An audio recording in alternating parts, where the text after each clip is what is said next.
Hoje é mais um dia em que o mundo se despede de pessoas que não voltarão. Alguns eram conhecidos, outros anônimos, mas todos deixaram sua marca. Pais, filhos, amigos, amores.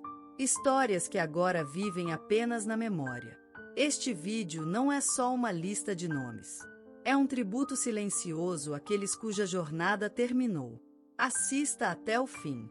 Dedique um momento de respeito. Inscreva-se no canal, para que a memória deles nunca se apague. E agora, começamos! Neste mês, o Brasil se despediu de Ernesto Paes Leme, sociólogo, educador, cronista e voz ética do pensamento social brasileiro. Por mais de 40 anos, ele denunciou desigualdades com serenidade e apontou futuros com lucidez. Nascido em Campinas, filho de uma costureira e de um carteiro, cresceu em uma casa com chão de terra batida e livros doados por uma biblioteca itinerante. Desde cedo, Ernesto aprendeu que escutar era um ato revolucionário. Aos 13 anos, escreveu seu primeiro texto, um diário de observações sobre filas de ônibus, que anos depois transformaria em sua obra mais conhecida, A Cidade que Espera de Pé. Estudou Ciências Sociais na USP, onde foi aluno de Otávio Yanni e discípulo silencioso de Paulo Freire. Nunca quis cátedra, preferia os corredores, os encontros comunitários, os círculos de leitura.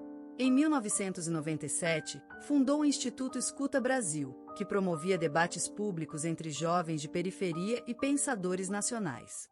Em 2005, recebeu o Prêmio Nacional Darcy Ribeiro, concedido pelo Ministério da Educação, por unir prática acadêmica e pedagogia popular em territórios vulneráveis. Ernesto reagiu com sua típica modéstia: ensinar não é levar resposta. É abrir espaço para perguntas que estavam presas. Escreveu mais de 15 livros, entre ensaios, crônicas e cartas públicas. Mas evitava os holofotes.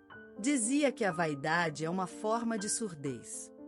Sua vida doméstica era simples. Casado com Clarice, psicóloga, com quem viveu por quase 40 anos. Tiveram 2 filhos, Sofia e Caetano. Adorava cozinhar feijão tropeiro aos sábados, ouvir Milton Nascimento no rádio velho da cozinha e cuidar de cactos que nunca nomeava.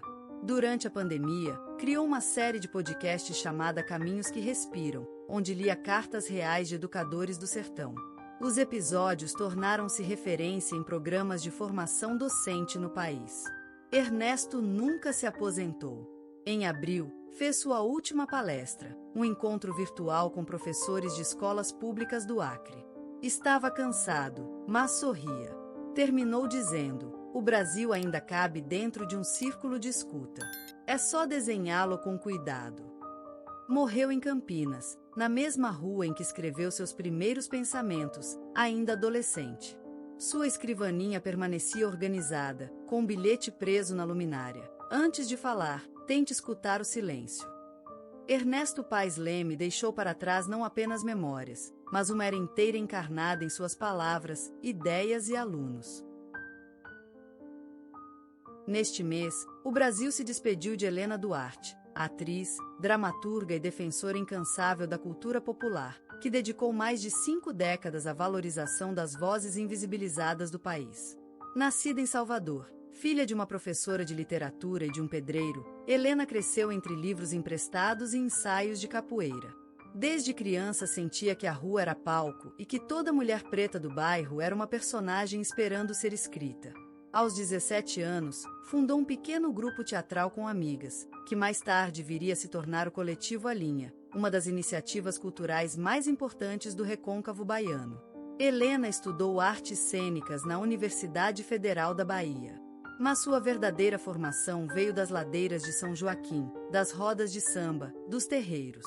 Sua obra mais conhecida, Corpo do Vento, estreou em 1994 e foi um marco na dramaturgia afro-brasileira, dando voz às mulheres que criavam filhos, festas e resistência com o mesmo silêncio profundo. Em 2006, recebeu o Prêmio Nacional de Teatro Abdias do Nascimento, por promover uma dramaturgia enraizada na memória coletiva afro-brasileira e dar protagonismo a narrativas femininas esquecidas. A premiação abriu portas para turnês internacionais, mas Helena recusou convites para morar fora. Meu palco tem cheiro de dendê. E saudade não entra em cena comigo. Além de atuar e escrever, foi professora e orientadora de mais de 100 espetáculos comunitários. Criou o projeto Palavra que Dança, levando oficinas gratuitas de teatro para jovens de comunidades quilombolas. Muitos de seus alunos se tornaram educadores e artistas. Na vida pessoal, Helena era afetuosa, mas reservada. Teve um único casamento, com o músico Raul Barbosa, com quem viveu por 23 anos. Não tiveram filhos, mas ajudaram a criar 3 sobrinhos. Em casa, Helena gostava de cozinhar acarajé ao som de Clara Nunes, escrever cartas à mão e cuidar de orquídeas. Nos últimos anos, foi diagnosticada com um câncer no pâncreas. Recusou o tratamento mais agressivo. Preferiu o tempo e o afeto. Sua última aparição pública foi na escadaria do Teatro Castro Alves, onde leu um trecho de sua peça Terra Molhada, O que não vira lembrança, afunda. Faleceu em Salvador, na mesma rua onde encenou sua primeira peça improvisada com bonecas de pano. No armário, encontrou-se um bilhete que dizia: "Se meu corpo descansar, que minha voz continue em roda." Helena Duarte deixou para trás não apenas memórias, mas uma era inteira encarnada em suas palavras, ideias e alunos. Hoje, quando Rodrigo Santoro surge em uma tela, seja como imperador persa, padre abnegado, amante trágico ou cowboy filosófico, há um instante em que o tempo para. O rosto, esculpido em silêncios e nuances, não apenas representa um personagem, ele escava algo dentro de quem assiste. Há em seus olhos uma espécie de memória antiga, como se antes de cada fala, houvesse um eco de infância, um segredo de menino guardado no peito. Ele é reconhecido no mundo inteiro. Mas antes de ser nome global, foi Suspiro. Suspiro de sua mãe, Maria José Junqueira dos Reis, artista plástica e poetisa dos pequenos gestos. Antes de ser protagonista de épicos e dramas, foi riso de criança no quintal de Petrópolis, no dia 3 de agosto de 1975. Antes de carregar na voz a firmeza do ofício, ouviu canções de ninar e o som dos talheres batendo no jantar familiar. O lar onde Rodrigo nasceu não era feito de luxo. Era feito de detalhes.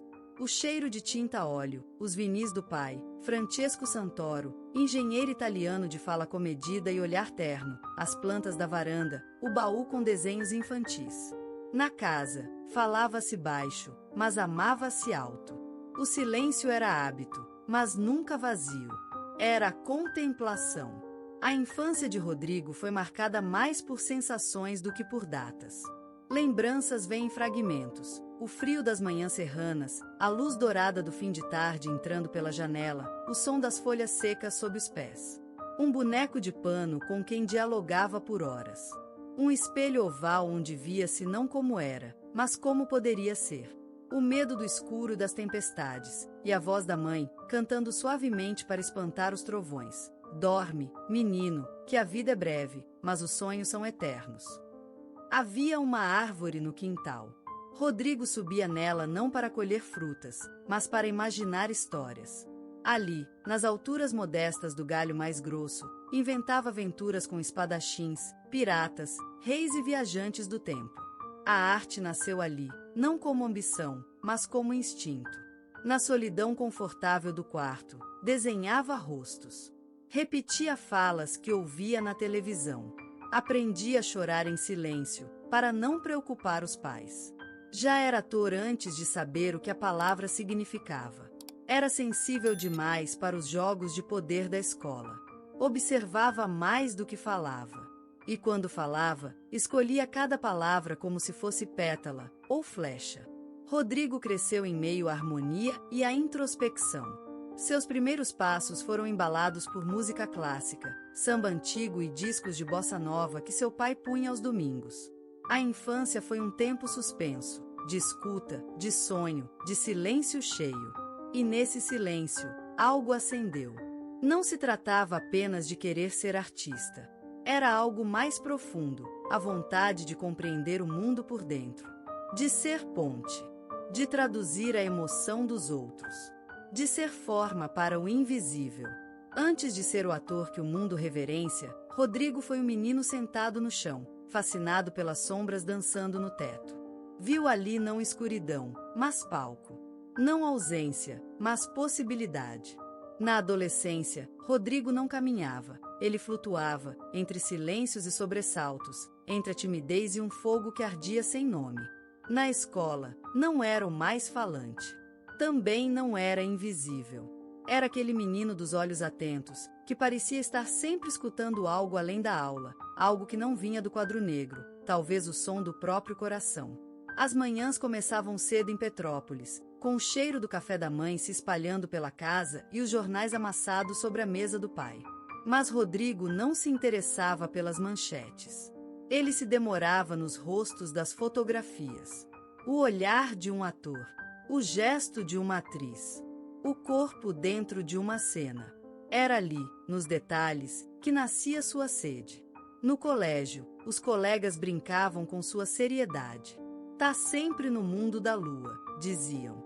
E ele sorria com vergonha. Às vezes se perguntava se havia algo errado com ele. Por que era tão difícil pertencer? Porque tudo o que ele queria era mergulhar num mundo inventado. A primeira vez que pisou num palco foi quase por acaso. Uma professora de literatura montava uma pequena peça para o encerramento do ano letivo. Rodrigo, que mal se destacava nas rodas de conversa, foi chamado para um papel secundário. Um aluno doente, que dizia poucas falas. Mas quando ele subiu no palco, algo mudou. Não dentro dele, ao redor. Era como se a respiração do público entrasse por seus poros. Como se o silêncio da plateia afinasse os contornos de sua alma. As palavras, que antes lhe faltavam nas conversas, agora deslizavam com verdade. A professora chorou. Os colegas aplaudiram de pé. Rodrigo apenas saiu pela coxia com as mãos tremendo, sem saber o que havia acontecido. Mas sabia que queria mais. Na adolescência, a dúvida se misturava à certeza como a luz ao vidro molhado. Ele estudava, lia muito, fazia natação, seguia as rotinas de um filho obediente. Mas à noite, no quarto, escrevia cenas, falas, inventava personagens. O caderno se tornava confidente. Ali ele era inteiro. E ali também nasciam as suas angústias. E se eu não for bom o suficiente? E se ninguém me ouvir? Houve momentos de dor. Uma audição para um curso de teatro que não passou. Um comentário cruel de um professor. Você é bonito, mas falta densidade. Rodrigo guardava tudo, mas não desistia. Cada não era mais uma parede que ele prometia atravessar com delicadeza. Aos 17, sua voz ainda não era firme, mas sua presença começava a pesar. Foi quando decidiu tentar um curso de comunicação. Parecia mais seguro, mais aceitável, mas algo o incomodava. Ele ia às aulas como quem veste uma roupa emprestada. A inquietação crescia, até que, um dia, pegou um ônibus até o Rio e fez a inscrição para um teste na oficina de atores da Rede Globo. O teatro estava escuro, mas não vazio. No centro do palco, sob um único feixe de luz, Rodrigo respirava devagar. O som da madeira sob seus pés, o cheiro da cortina vermelha envelhecida, o eco da plateia ausente, tudo parecia vivo. Era como voltar ao ponto de partida.